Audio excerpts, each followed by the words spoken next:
Hello, everyone, and welcome to episode 80 of Uncovering the Corners of the World podcast. I'm your host, Karina Kasmala, using research and my personal experiences where I actually set foot in some of these places.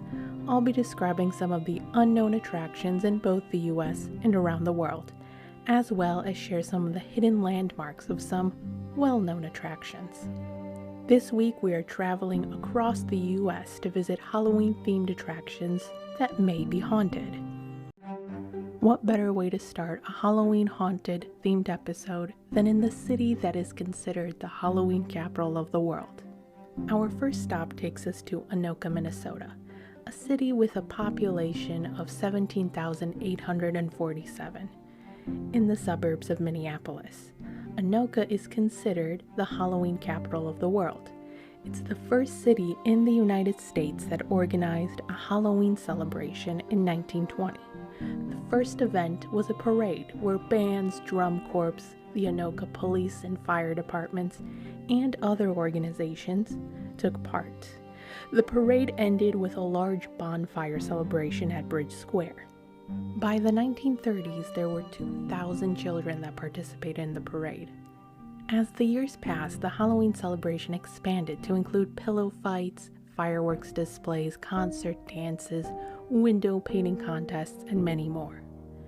The town has celebrated Halloween each year with an exception of 1942 and 1943.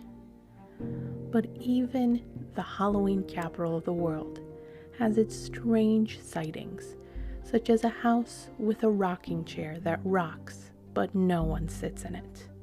From Minnesota, we travel to one of the hottest, driest places on Earth, Death Valley National Park, where temperatures can reach up to 134 degrees Fahrenheit, or 57 degrees Celsius. The rugged, rocky 3.4 million acre terrain stretches 130 miles long by 12 miles wide, making it one of the largest U.S. national parks. Death Valley National Park also has the lowest elevation, measuring 85.5 meters or 282 feet below sea level at Badwater Basin that is covered in salt flats. It's the lowest point not only in the U.S., but in all of North America.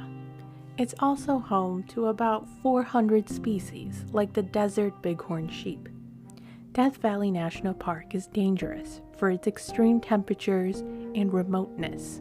Along the desert grounds in Death Valley National Park, there are a few ghost towns from the California Gold Rush era. But this week we head over to the edge of the park. Not too far from Beatty, Nevada, or 35 miles from Furnace Creek Visitor Center, is Rhyolite Ghost Town. It's a short-lived boomtown founded in 1904 by Shorty Harris and E.L. Cross. They found gold inside quartz mines in the area and decided to build a banner camp nearby. As with most boomtowns, residents flocked to the area and constructed buildings such as hotels, restaurants, houses, a school, an ice plant, 2 electric plants, machine shops, and many more. There was also an unexpected building in the town where one man found a unique way to recycle bottles by building a house out of them. Around 1906, Australian-born stonemason Tom Kelly built a bottle house, as in a house made out of 50,000 beer and liquor bottles. In Nevada, wood was not easy to come by, so many miners relied on building materials from whatever they could find. The building cost $2,500, and once the house was built, Tom Kelly didn't live in it. Instead of living in the home, he held an auction for the house, selling 400 tickets at $5 apiece. The Bennett family won the house and added a porch roof, a false chimney, and gingerbread trims. People left Rhyolite by 1920, but the eerie, strange items and stories were left behind. For instance, there is a sculpture of several ghost-like figures, which look like a cloth draped over an invisible person. Each of these figures are bent into different positions. The sculpture is called The Last Supper, 1984, and was made by Albert Szukalski. It's located near the Goldwell Open Air Museum. There is also the legend of Bell, who was killed in 1908, supposedly murdered by Fred Skinner. It's said that she had a love affair with him and escaped to Rhyolite in hopes of getting rich, through gambling and in some cases prostitution. The rumor is that the couple began to experience money problems, and the story goes that Skinner shot Bell 3 times. Skinner was convicted of second-degree murder and sentenced to 50 years in jail. There are also rumors as to where she is buried, in her hometown of Nebraska, or in a grave site outside of town that is supposedly haunted. Today, you can visit the Bottle House, the Cook Bank Building, the Porter Brothers Store, Caboose House, and Railroad Depot. Some people, however, claim to have heard strange phenomenons when they visit the ghost town. Our last stop takes us to St. Helens in Oregon, which is the filming location of the 1998 movie Halloweentown. Halloweentown starred Debbie Reynolds, Kimberly J. Brown, and Judith Hoag. The movie centered on the Piper family, where a young girl, Marnie Piper, finds out that her family members are witches, and she is a witch too. She also has to learn how to use her powers to stop the evil forces that are taking over Halloweentown.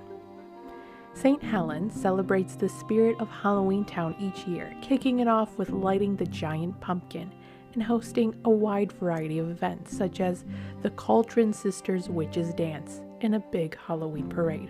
Thank you for listening to this week's episode. If you're interested in learning more about Anuka, Minnesota and its Halloween celebration, be sure to visit the website anukahalloween.com/history. If you want to learn more about Death Valley National Park, check out the National Park Service website on Death Valley National Park. And to read more about Rhyolite, its ghost stories, and the Bottle House, check out the article The Legend of the Rhyolite Grave of Bell on the website pvtimes.com, the Tom Kelly Bottle House article on the Historical Marker Database website, and the Bureau of Land Management website on Rhyolite, along with the website tripsavvy.com. Lastly, if you want to find what other events are in St. Helens, Oregon, check out the website spiritofhalloweentown.com. Have a great week and happy Halloween.